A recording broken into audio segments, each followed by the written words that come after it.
Hey everyone, welcome to today's video in which we're going to be testing and reviewing some new makeup launches. I've been testing the majority of them over the past few weeks, but a couple of them are going to be first impressions today. So if you are interested in some new makeup and finding out whether they're good or not, please do keep on watching. So the first product on our list today is from MAC, and this is their brand new brow product, which is called the Pro Brow Definer. I wasn't actually on the lookout for a new brow pencil.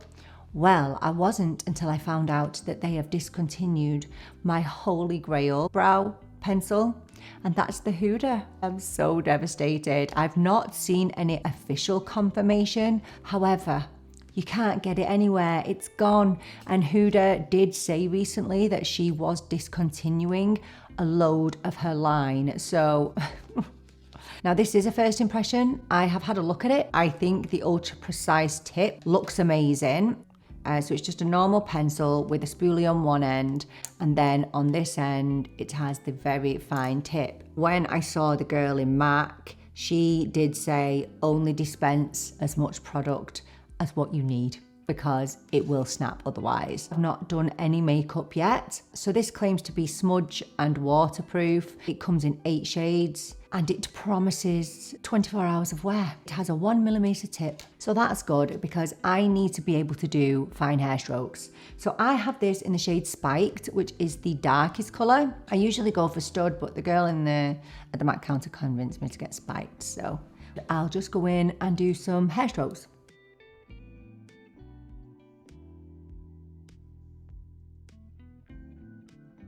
It is a very, very soft formula. Kind of softer than what I would like, to be honest. Let me do the other one.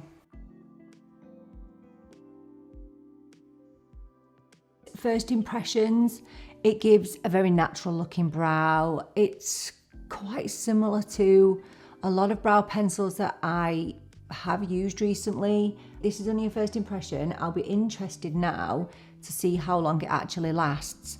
And I need to hold them in place. So I'm going to go in with my new favorite brow product. This is the e.l.f. Brow Laminating Gel. So I'm going to go in with this over the top, see how they sit together. I love this stuff. It's amazing. So I'm hoping that the MAC brow product doesn't come off when I put this on.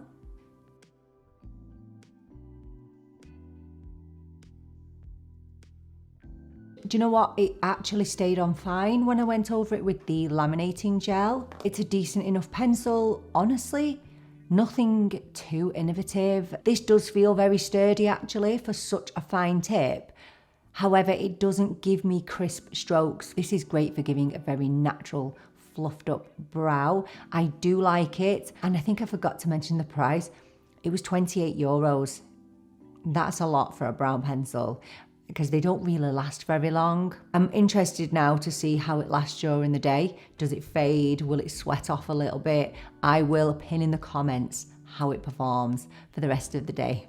Next, we're going in with eyes, and I picked up one of the new palettes from Morphe. I've not bought a new Morphe palette since, honestly, it was 2016. I remember. It was one of those big, huge black ones. That was the last time I bought a Morphe palette, but because I had some real good success with the Morphe foundation, I thought, why not? Let's give it a little go. This is called Going Platinum, and it's one of their foiled artistry palettes. This comes in a few different colour stories. I have been using this. My only issue is the mattes in here. So this would be a main transition for me, and it's pretty much my skin colour. It would have been nice to have a mirror here, but I guess they keep the costs low by not including things like a mirror. And I paid £15 for this, but I've seen it on offer in Ireland for about €13 at the minute. So I think what we're going to do is we're going to start up here, and we're going to go in with this nude shade just all over the lid. I've already prepped my eyes with the new e.l.f. Lock It Down Primer, which I think is amazing. I'm just going to lighten the lid a bit because I have such dark lids. So I'm just going to take that all over really. They are a bit dusty, these mattes. I will say. This is apparently one of their new foiled formulas. I won't be using that today. It's very, very intense, cool toned foil. I've tried this a few times. It doesn't really show up on my skin tone. However, we'll go in and we'll try and build it up a bit. You can't see it, can you? I'm going to go in with a smaller brush now, BK Beauty 211, and I'm very, very carefully going to dip into this cool tone brown. It is a very cool tone palette, which I don't mind at all. I will say though, I don't love the mattes in here. I find that they can be a little bit patchy, so I go in very, very carefully with them. I have deep set eyes, so I don't really put it in the crease. I kind of have to put it above the crease a little bit because I already have a very dark crease. With these mattes, you just have to spend a little bit of time blending them out, and I prefer them to look quite soft.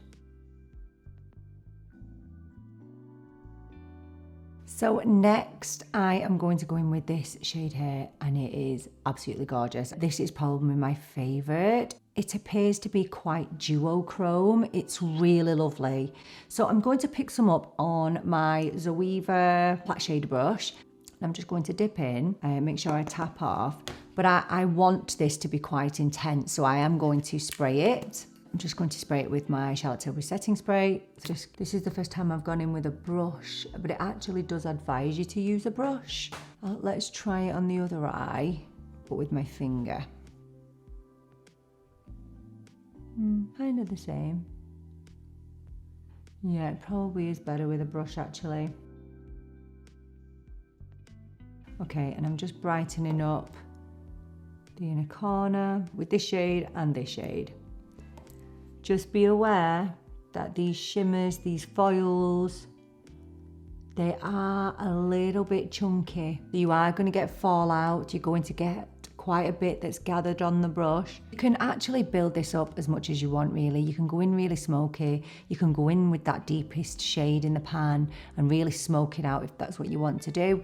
I prefer it a little bit more toned down. Let me go and wax some mascara on and we'll have a look at how it's looking. So just my thoughts on this palette. Look, it's okay. I've had the very same experience every time I've used this. I do find that the mattes are a little bit patchy, just a little bit, and a little bit powdery. I think that some of the shimmers actually feel quite high-end, you know, despite the chunky nature of them. And although the shimmers are really nice, I think they're really pretty. Some of them I think work better as toppers. Do I think there's better out there? Well, yeah. Of course there is. So just as long as you're aware, it's just fine. The next product I have been testing for weeks, and this is the new Fenty Soft Lit Naturally Luminous Foundation. I think this cost me around €34, and I have been testing this out vigorously over the past few weeks, and I have lots of thoughts on it. So let's give it a shake and let's get it on one side. I have this in the shade 225, which amazingly is an olive shade. So here is 225, and as you can see there as well, it's a very fluid formula, which I absolutely love. I will pop it onto 1/2 for you so that you can see what it's like. And I'll also tell you a bit about this foundation while I do this. It comes in 50 shades, which is incredible. I mean, Fenty, they're always amazing when it comes to shades. And this is a neutral olive shade, which is just incredible because it's very rare that us olives get taken into consideration. It is the perfect match for my skin. So it's a medium buildable foundation, and it has a naturally luminous finish. It claims to be sweat resistant, crease resistant, humidity resistant. It claims to be hydrating and to improve skin over time. And it actually contains cacao plum extract, which is full of antioxidants to brighten and improve skin over time. And it also includes papyrus leaf cell extract, which is super hydrating. I've got no concealer on, by the way, which is why I look really dead under the eyes. Okay, so this is 1/2 done. And this is None. Obviously, beautifully evened out my skin tone. It has covered my redness. It's actually covered some blemishes. I think it looks really, really good. However, after having tested this foundation for as long as I have, I can tell you that my results with this foundation are very, very inconsistent. So I started using this weeks ago, and honestly, my first impression of this foundation was, oh my gosh, I wish I could send it back, because I hated it. I hated how it looked. So my skin routine is never any different. So I start with my skincare, my serums, etc. And then I go in with my moisturizer and SPF. It never changes. However, my results with this foundation does. Some days this foundation looks absolutely terrible on me. So I've just included some footage here of some days when I felt that the foundation has emphasized my pores and has looked a little bit heavy around the mouth area and around the forehead area. However, there's also been days where it's looked absolutely beautiful. This foundation is extremely long wearing and is very reliable in that sense. I've kind of realized that less is more with this foundation. All in all, I do really like it. I think I had a bad start with it. I'm thinking maybe I just used a bit too much of it. I think this foundation likes one nice layer, it dries down, and then I think leave it there. I know it claims to be buildable, and I'm sure that some people will find it more buildable than others. For me, kind of one pump on the whole of the face is more than enough. When I first started to use this, it was an identical finish to the Armani Luminous Silk Foundation, which I hate because that foundation really emphasizes all of my pores. Honestly, it just looks terrible on me. Thought this was going to be exactly the same, but I'm glad that I persevered with this because actually, it's a really gorgeous foundation. I've definitely grown to love this. I'm still getting to know the foundation and what it works with and what it doesn't work with. I'd never used the first Fenty foundation, but my friend had told me that it oxidized terribly. No oxidizing with this. When I ordered the Fenty foundation, I actually picked up another shade of the concealer. I actually picked up a darker shade, 240N, and I'll pop a bit of that on for you to see. So obviously this isn't a new product to me. This came out at the start of the year. This is definitely a concealer that does need to be built up if you've got darkness like me. I'm particularly dark under the eyes at the moment. I would say that if you are very, very dark under the eyes, this might not be a concealer that you would love.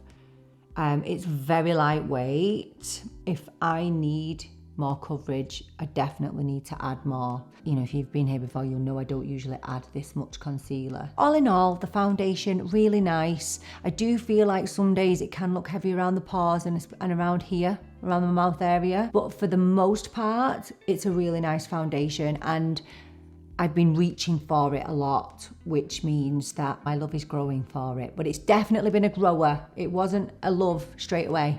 All right, next we're going in with a new product from Too Faced. This is the Too Faced Melting, Bronzing and Sculpting Stick. And I have this in the shade Chocolate Souffle. I've been using this a lot recently. So Chocolate Souffle, a neutral brown. Usually I like my bronzers now to be a little bit warmer. However, it's a sculpting stick, so I feel like this is a really good bronzer and contour in one. I can tell you already that I'm a massive fan of this. So it claims to be very buildable, to be very pigmented, and it feels like butter. Honestly, it feels like butter. And look at how easily it blends. It just blends effortlessly. So if you want to cut out the contour or cut out one step contour bronzer and you want a 2-in-1, I think this is perfect. Isn't that really, really nice? This is, I would say, it has become one of my favorite kind of bronzing sticks. However, and there's a big however with this, the fragrance. Now, before you come at me, this smells of chocolate orange. I had the original, do you remember the chocolate eyeshadow palette? I still have it somewhere downstairs. I loved it. I felt like I could eat the eyeshadows, and I love to use it for that reason. I've put a bit too much on there, but if you do, just go over it with your foundation brush. I thought it would be the same kind of chocolatey smell, you know, really gorgeous and smells like it would be edible. It's really overpowering. It's the most overpowering chocolatey orange smell, and I love chocolate orange. It's one of my favorite. I love chocolate. Anything to do with chocolate, but I have to tell you, it's so overpowering. It actually sometimes makes me feel a little sick. So now I can smell it so badly, and my brush, it's so strong. However, it does fade away, so that's the good thing. It's enriched with squalene and vitamin E, and you can feel those skincare benefits. As I said, it feels like butter. It blends like a dream. I really do love this. Just the fragrance that lets it down. All right, so we have a first impression here. The new Huda Beauty blush filter, the peach shade, was calling my name. It looks a little bit neon. I'm hoping it's not going to be neon when I put it on. I'm going to take my brush, my Refa 04, and I'm just gonna dip my brush in, and then I'm gonna go in on the cheek and see. Well, that smells too. It smells sweet. Smells like sweets. It smells like sweets. Okay, I actually thought these were going to be a bit more sheer than what they are. Okay, I put a bit too much on there. I'm not having a good day today. I don't normally do this, but I'm going to pop a couple of dots onto the cheek for you to see how it blends. Oh yeah, they're really blendable, aren't they? I think this comes in 5 shades. That's very nice, isn't it? Pop a bit more on, and they are very buildable. And I think that colour, it looks a lot scarier than what it does when you blend it out. So these feel really hydrating. They claim to give a sheer wash of colour, but actually I think they're very, very pigmented, and they're extremely buildable as well. Very silky smooth. Yeah, I'm a big fan of them. So that's Peach Sorbet, and I think it's really, really pretty. I don't think it goes with my eyeshadow, but we're fine, we're okay. It cost me 28 euros. I will pin in the comments how well this lasts, because I've not worn this yet, so I will make sure that I update you in the comments as to how long lasting this blush is. But brilliant first impression. Okay, I just powdered under the eyes, my T-zone a little bit. Everything I've used today I'll link in the description box below. Now obviously I'm used to the foundation, but this blush, oh, I did not think I would like it as much. Especially because I'm not happy with Huda right now because of my brow pencil. With the Too Faced bronzer, the Huda blush on top of the foundation, all very hydrating products, all filled with really skin-loving ingredients, and I think you can tell. Last but not least, I purchased one of these. I have been trying to resist temptation for so long.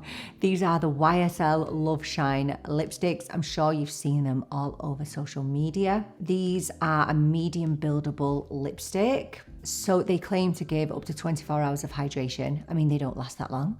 They're not a long-lasting lipstick. They contain 6 nourishing oils. This one lipstick was 41 euros. So a lot of money for one lipstick, but oh my gosh, it's absolutely gorgeous. I picked this up in the shade 201 Rosewood Blush, and this is just, for me, the perfect nude. I mean, first of all, the shade is just absolutely stunning, but look at that packaging. I mean, you do pay for the whole experience when it comes to YSL. So I've been liking this with a lip liner that I used recently, a L'Oreal lip liner in the shade beige, and I'm just gonna line my lips quickly.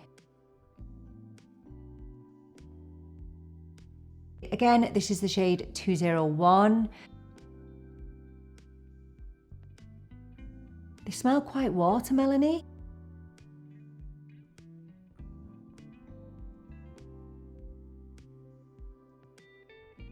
So there we go, that's 201.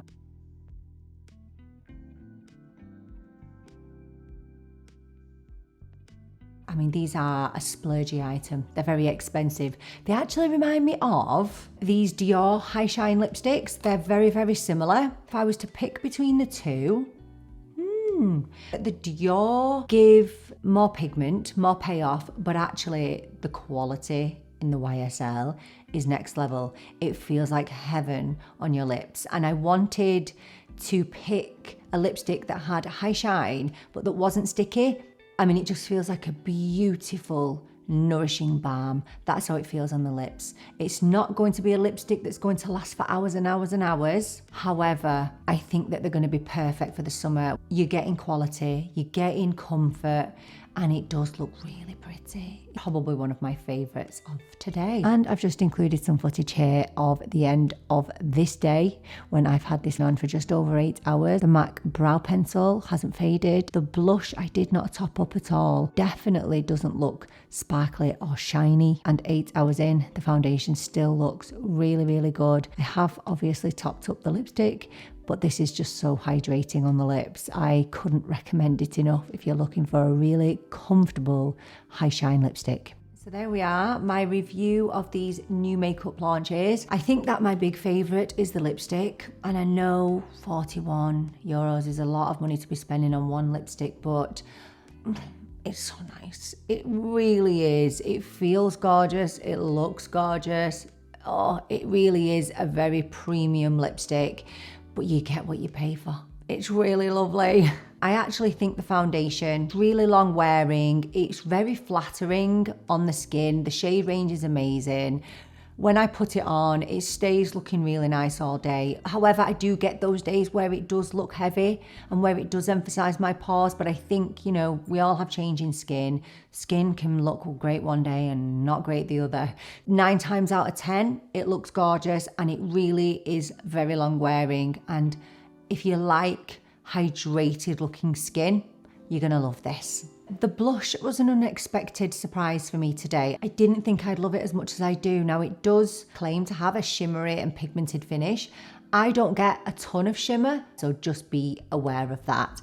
And I think the Too Faced bronzer sculpting stick is absolutely incredible, but I'm really struggling to get past the fragrance. Let me know if you've tried that. It's such a shame because the formula is probably one of the best formulas I've ever tried for bronzer and for sculpting. It really is absolutely gorgeous. So there we are at the end of another video. Please let me know what your thoughts are on all of these products, because I would love to hear from you. I'm really looking forward to seeing you in the next video. But until then, take care and bye for now.